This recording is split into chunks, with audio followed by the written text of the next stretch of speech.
जय गुरु जी। सत्संग bye Jaya aunty on 1 जुलाई 2015। गुरु जी, हमें अपनी शरण में लेने के लिए आपका शुक्रिया। हमें इतना बड़ा परिवार देने के लिए आपका शुक्रिया। जब भी कभी मन बेचैन होता है, आपके सत्संग या किसी पोस्ट को पढ़ना शुरू कर देते हैं हम, खुद ब खुद मन शांत होने लगता है। जहां भी आपका जिक्र हो वही हमारा ग्रंथ है और कुछ पढ़ने की जरूरत नहीं है हमें। जय गुरुजी लिखने से जुड़ा एक छोटा सा अनुभव शेयर करती हूँ। मैं जब भी किसी पोस्ट में जय गुरुजी लिखती हूँ या जय गुरुजी या कमेंट्स को लाइक करती हूँ, उस वक्त उस बंदे को एड्रेस कर जय गुरुजी बोलती भी जाती हूँ, जिससे हम दोनों के बीच पॉजिटिव एनर्जी फ्लो करे। एक दिन किसी वजह से बेटे से काफी झगड़ा हो गया। मन को शांत करने के लिए उसी गुस्से के मूड में मैंने एफबी खोला, यानी फेसबुक खोला। सोचा जय गुरुजी लिखूंगी, शांत हो जाऊंगी। सब कुछ सही रहते हुए भी पेज नहीं खुला, तो जाकर होश आया, औरों के लिए ये फेसबुक या गुरुजी से रिलेटेड पोस्ट टाइम पास हो सकते हैं, मेरे लिए तो ये इबादत की जगह है और इबादत शांत चित्त में ही की जाती है। कान पकड़कर सॉरी कहा गुरुजी को, तब जाकर पेज ओपन हुआ। मेरा एक अनुभव रहा है कि गुरुजी के पास आने के बाद भी हम काफी इमोशनल हैं। धन, मान, संपत्ति आदि का नुकसान तो हम झेल लेते हैं, पर जब कोई अपना हमारे प्यार को ठुकरा देता है या मुड़कर कभी देखने की कोशिश भी नहीं करता, तो हम बड़े आहत महसूस करते हैं। इससे जुड़ी कुछ बातें जो मैंने सीखी शेयर करना चाहूंगी। पहला, ये जो हमारे अपने थे वो इतने ही दिनों तक हमारे साथ चलने के लिए आए थे, चाहे वो कितने भी करीबी हों। उसके कर्म का लेना देना जितना बाकी था वो चुकता कर चले गए। हम लाख कोशिश कर लें, उसे अपने पास नहीं रोक सकते। हम गुरुजी के बंदे हैं। गुरुजी की मर्जी के बगैर कोई परिंदा भी हमारा अहित नहीं कर सकता। फिर जिसे आप दिलो जान से प्यार करो, वो आपको चोट यूं ही नहीं पहुंचा सकता है। हमारा जन्मों का हिसाब किताब चल रहा है, कर्म तो काटने ही है। जो भी हमको कोई दे रहा है, सुख हो या दुख, वो हमारा ही दिया हमें लौटा रहा है। क्या लेना देना बाकी है? देखने वाले, संभालने वाले तो गुरुजी ही है। ऐसे में हम कैसे संभालें खुद को? तुरंत सवाल करने लगते हैं, गुरुजी ऐसे बंदे को आप सजा कैसे नहीं देते? उसने इतना बुरा जो किया है हमारे साथ। हम भूल जाते हैं कि गुरुजी महाशिव हैं। पूरी सृष्टि के समस्त प्राणियों का लेखा जोखा उन्हें ही तो करना है। जिस बंदे की हम शिकायत कर रहे हैं वो भी तो उन्हीं का सृजन है, वो उनके द्वारा ही भेजा गया है हमारे कर्म कटवाने के लिए। भले ही वो गुरुजी के रूप में इन्हें नहीं स्वीकारा है अभी, पर गुरुजी को तो सभी प्यारे हैं। जब सजा की मांग की हमने उसके लिए, तो फिर से कर्म चढ़ा लिए अपने ऊपर। तो क्या करें ऐसे में? हम इंसान हैं, दर्द है तो आंसू तो निकलेंगे ही। जो मुझे सिखाया उसका पहला स्टेप है काम डाउन, शांत हो जाओ।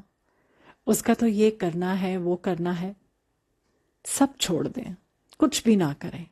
मन में जो चल रहा है चलने दें, रोके नहीं, पर कोई एक्शन भी ना लें। समय दें खुद को शांत होने के लिए। दूसरा, लेट गो, जाने दो। जो हमें छोड़कर चला गया हो जाने दो। जो हमारे साथ होता जा रहा है, जितना भी रोकने की कोशिश करेंगे उतना ही वो हमें दुख पहुंचाएगा। कोई गाली दे रहा है, दे देने दो। हमने अपने पूरे होश से ऐसा कुछ नहीं किया था कि गाली खाएं, फिर हम क्यों उसे अपना समझें? जो दूर होता जा रहा है वो यदि हमारा होता तो हमने तो अपनी सारी कोशिशें करके देख ही ली, नहीं रोक पाए, फिर तो जाने देना ही सही है। यदि उसका लेना देना अभी भी बाकी है तो वो आएगा फिर से, उसी अपने पन को, उसी प्यार की डोर को पकड़कर जो हमसे मिली थी उसे, अपने दुगने प्यार के साथ। पर ये जब होना है होए, हमें उस दिन का इंतजार नहीं करना है। तीसरा स्टेप, हैव फन। सवाल है कैसे? 2 स्टेप तक तो सभी आ जाते हैं, पर सच कहूं तो इस स्टेप पर मैं भी रुकी पड़ी हूं। जिंदगी ने बहुत कुछ सिखाया है हमें। गाना आए या ना आए गाओ, नाचना आए या ना आए नाचो। अपने को राइटर समझते हो तो कॉपी भर डालो लिख लिख कर। टीवी देखना है तो देखो। कोई तो ऐसा काम होगा जिसमें हमारा मन अटकेगा, जिसे सेवा में दिल लगता है। किसी अनाथालय या वृद्धाश्रम में चले जाएं और उनके साथ नाचें और गाएं। इतनी मौज करो जैसे जिंदगी ने सिर्फ आज का ही दिन दिया है जीने को। बस एक बार हम बाहर निकल आए इस दर्द से, फिर 100 लोगों के दर्द को हम बांटने लायक हो जाएंगे। इसलिए कल का इंतजार ना करके अभी से अपने लिए जीना शुरू करें हम।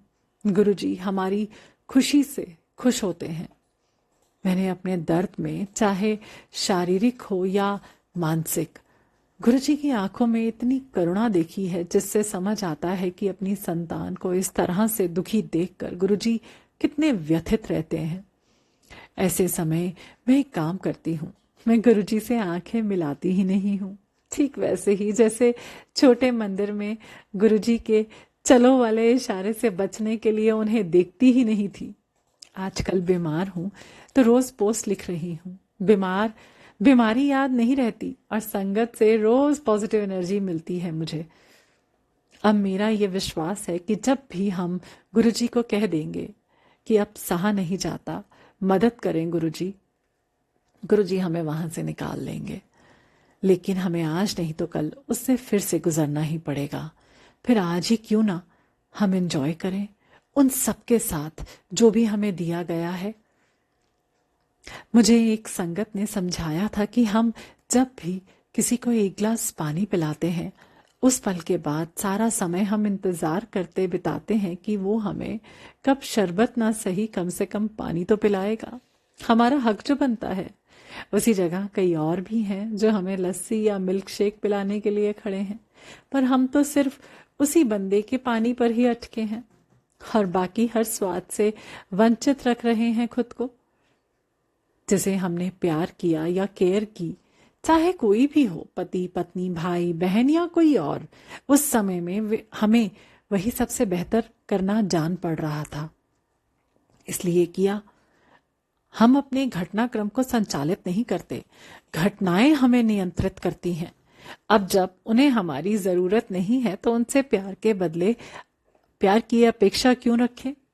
कई और खड़े हैं हमारा प्यार पाने के लिए, हमें दोगुना प्यार देने के लिए। हम क्यों ना उनको अपना प्यार दें। जिस दिन हम खुश रहना सीख जाएंगे, हमारी दुनिया बदल जाएगी।